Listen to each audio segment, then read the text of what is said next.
예, 저희가 준비한 8입니다. 남편보다 호감도가 낮은 양김. 양김을 누굴 말하는지 짐작이 좀 되시죠? 저희가 잠시 뒤에 새로 나온 여론조사 결과들을 하나하나 만나볼 텐데요. 그 전에 배우자들과 관련된 눈에 띄는 여론조사도 하나 나왔습니다. 제가 잠시 기절을 했었는데 눈을 딱 뜨는 순간에 우리 남편이요. 이 사람아 하면서 막 울고 있는 거예요.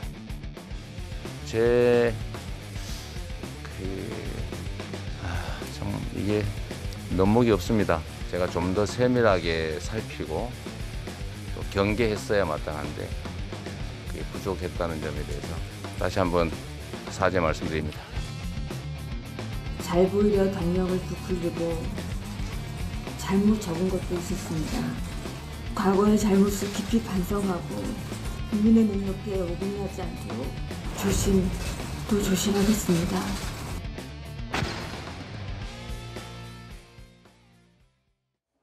두 배우자에게는 그리 달갑지 않은 새로운 여론조사 결과가 몇 개 나왔거든요.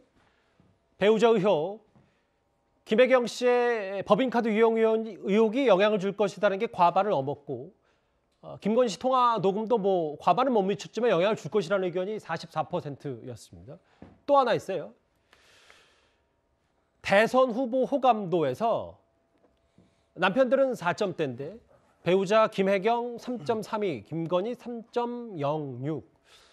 김재국 국장 전반적으로 어떻게 좀 평가를 하시겠습니까? 두 여론조사를요. 비극이죠 뭐. 사실은 저 대선 후보들도 4.5, 10점 만점에 5점을 못 넘고 있잖아요. 그것도 상당히 좀 국민들로서는 좀 언짢은 일이고, 거기다가 이제 배우자들의 여러 가지 의혹들이 제기가 되면서 배우자들이 후보들보다 더 낮은 경우는 제가 보기에는 아마 해방 이후에 처음 아닌가 이런 생각까지 들 정도예요. 그런데 이게 어떻게 보면 SNS 시대에 달라진 선거 풍속도 같은 느낌도 들고요. 그리고 앞으로는 아마 어떤 대선 주자든지 나오려면 부인들에 대해서도 상당히 좀 부인들 스스로 자기 관리도 하셔야 될 것 같고, 그런 게 자신 없으면 앞으로는 나올 생각을 하지 말아야 된다. 이렇게 탈탈 털릴 수 있다라는 것까지 지금 보여주고 있는 그런 모습이네요. 예. 글쎄요. 배우자들의 호감도도 평소 예년보다 그리 높지 않다는 게 대체적인 평가인데 후보 배우자들의 호감도가 더 낮습니다. 이현정 의원님. 네. 이재명 후보 부인 김혜경 씨 같은 경우는 사실 이 해당 논란, 황제 의전 논란이 터지기 직전만 해더라도 꽤 왕성한 대외 활동을 했는데 지금 이게 모든 게 올스톱됐고, 어제 저희가 지난주 금요일에 뉴스탑10에서도 전해드렸다시피 김건희 씨의 공식 등판 계획도 한시적으로 좀 미뤄진 거 아니냐. 이렇게 되면은 공식 선거운동 기간이 시작이 돼도 배우자들 모습이 쉽게 볼 수 없는 거 아니냐. 저희가 좀 어떻게 전망할 수 있을까요? 저도 오랫동안 이제 정치인들뿐만 아니라 이제 저희들 취재할 때는 정치인들 집을 많이 갑니다. 그래서 정치인의 부인들도 많이 뵙고 이렇게 대하는데요.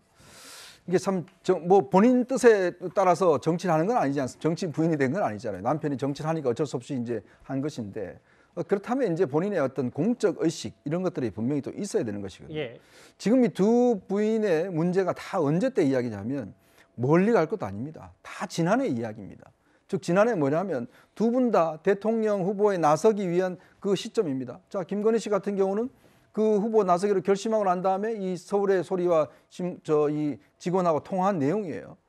그리고 또 김혜경 씨도 마찬가지입니다. 본인이 성남시장 그만두고 난 다음에 경기도지사 하고 난 다음에 이미 대선 경선이 진행되는 와중에 벌어졌던 일입니다.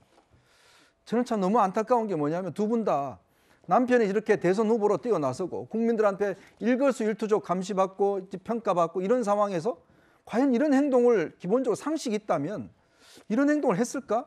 그리고 좀 주변을 살펴봐야 되는 거 아닙니까? 최소한 내가 지금 제대로 하고 있는 것인지, 국민의 눈높이에 맞는 행동을 하고 있는 것인지, 예. 내가 다른 직원들한테 뭔가 갑질하는 건 없는 것인지 최소한 좀 돌아봐야 되는 거 아닌가요? 김건희 씨도 마찬가지죠. 아니 왜 그런 사람들하고 통화를 그렇게 합니까? 그 내용을 보십시오.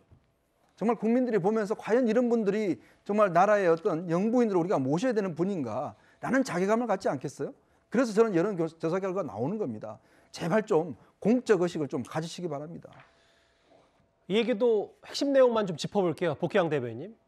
김의겸 의원이 김건희 씨가 왜 윤석열 후보와 결혼했는지에 대한 이유와 함께 결혼 전에 무속인에게 윤석열 검찰총장 될지 물어봤다고 얘기를 했고 이거에 대해서 국민의힘이 법적 조치를 하겠다고 했는데 뭐 이 부분에 대해서 앞으로 뭐 녹취든 혹은 무속 논란이든 민주당에서는 계속 의혹 제기에 대해서는 방향이 좀 잡힌 건지 어떻게 좀 저희가 받아들이면 될까요?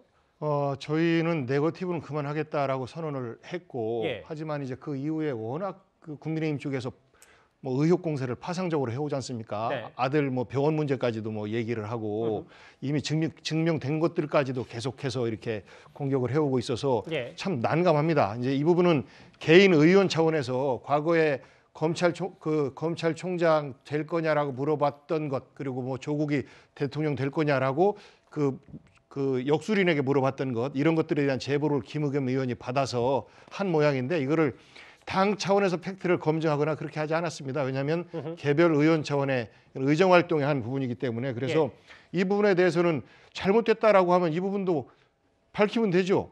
뭐 안 만났다라는 증거를 대든지 뭐 배우자께서도 마찬가지로 그렇게 하시든지 지금 똑같이 그렇게 의혹 제기를 하고 있는 거 아니겠습니까? 국민의힘 쪽에서. 그러니까 자꾸 대선판이 이렇게 진흙탕으로 빠지고 있다. 사실 이 부분에 대해서 저는 우리 민주당에서 네거티브 중단 선언하고 나서 한숨을 쉰 게 그만 상대방 배우자의 약점에 대해서 그만 얘기해도 되겠다라고 싶었었는데 예. 계속해서 이야기할 수밖에 없는 상황이 되다 보니 아하. 정말 안타깝습니다. 예. 김의겸 의원이 제기한 얘기, 뭐 여기 계신 복 대변인은 그 민주당에서는 네거티브 얘기에 대해서 좀 자제하자는 입장이었기 때문에 현직 의원 개인 한 명의 의견이다 이렇게 말씀해 주셨는데요. 일단 알겠습니다. 김건 씨 얘기까지 그리고 후보 배우자들의 비호감도 얘기까지 만나봤습니다.